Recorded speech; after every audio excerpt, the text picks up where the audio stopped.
पिनाक की कथा। दूसरे दिन प्रातःकाल राजा जनक से महर्षि विश्वामित्र ने कहा, हे राजन, दशरथ के इन दोनों कुमारों की इच्छा पिनाक नामक धनुष को देखने की है, अतः आप इनकी इच्छा पूर्ण करने की व्यवस्था कर दीजिए। राजा जनक के कुछ कहने से पूर्व ही राम ने कहा, हे नरश्रेष्ठ, पहले आप हमें पिनाक का वृतांत सुनाइए। हमने सुना है कि पिनाक शंकर जी का प्रिय धनुष है। शिव जी के पास से यह आपके पास कैसे आया? इस पर मिथिलापति जनक बोले, हे राम, एक बार प्रजापति दक्ष ने एक बड़ा विशाल यज्ञ किया। दक्ष जी शंकर जी के ससुर थे। अपने जामाता से अप्रसन्न के कारण उन्होंने उस यज्ञ में न तो शिव जी को आमंत्रित किया और न ही अपनी पुत्री सती को।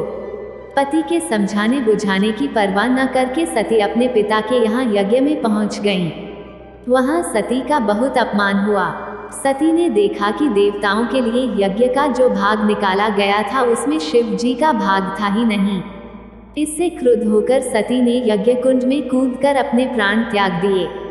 महादेव जी के गणों ने, जो सती के साथ राजा दक्ष के यहाँ आए थे, लौटकर महादेव जी को सारा वृतांत बताया। सती की मृत्यु की सूचना पाकर महादेव जी बड़े क्रुद्ध हुए। उन्होंने राजा दक्ष की यज्ञ भूमि में जाकर उस यज्ञ को नष्ट कर दिया। फिर वे अपना पिनाक नामक धनुष चढ़ाकर देवताओं को मारने के लिए अग्रसर हुए, क्योंकि देवताओं ने उस यज्ञ का भाग महादेव जी को नहीं दिया था। महादेव जी का यह रौद्र रूप देखकर सारे देवता बहुत भयभीत हुए। देवताओं ने अनुनय विनय करके महादेव जी का क्रोध शांत कराया। क्रोध शांत होने पर महादेव जी ने पिनाक को देवताओं को दे दिया और कैलाश पर्वत पर लौट गए। देवताओं ने उस धनुष को हमारे पूर्व पुरुष देवरात को दे दिया। तभी से वह धनुष हमारे यहाँ रखा है। हमारे पूर्वजों का स्मृति चिन्ह होने के कारण हम इस धनुष की देखभाल सम्मान के साथ करते आ रहे हैं। इसी बीच एक बार हमारे राज्य में अनावृष्टि के कारण सूखा पड़ गया, जिससे प्रजाजनों को भयंकर कष्ट का सामना करना पड़ा। उस कष्ट से मुक्ति पाने के लिए मैंने एक बहुत बड़ा यज्ञ किया। पुरोहितों के आदेशानुसार मैंने अपने हाथों से खेतों में हल चलाया। हल से भूमि खोदते खोदते भगवान की इच्छा से मुझे एक परम रूपवती कन्या प्राप्त हुई। उसे मैं अपने राजमहल में ले आया और उसका नाम सीता रखकर अपनी पुत्री के समान उसका लालन पालन करने लगा। जब सीता किशोरावस्था को प्राप्त हुई तो दूर दूर तक उसके सौंदर्य एवं गुणों की ख्याति फैलने लगी। देश देशांतर के राजकुमार उसके साथ विवाह करने के लिए लालायित होने लगे।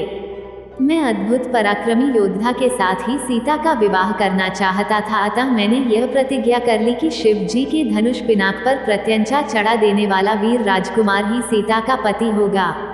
मेरी प्रतिज्ञा की सूचना पाकर सहस्त्रों राजकुमार और राजा महाराजा समय समय पर अपने बल की परीक्षा करने के लिए यहाँ आए, किंतु पिनाक पर प्रत्यंचा चढ़ाना तो दूर, वे उसे तिल भर खिसका भी न सके। जब वे अपने उद्देश्य में इस प्रकार निराश हो गए तो वे सब मिलकर मेरे राज्य में उत्पात मचाने लगे। मेरे प्रदेश को चारों ओर से घेर लिया और निरीह प्रजाजनों को लूटकर आतंक फैलाने लगे। मैं अपनी सेना को लेकर उनके साथ निरंतर युद्ध करता रहा। वे अनेक राजा थे, उनके पास सेना भी बहुत अधिक थी, इसलिए इस संघर्ष में मेरी बहुत सी सेना नष्ट हो गई। इस पर मैंने भगवान को सहारा मानकर उनकी तपस्या की।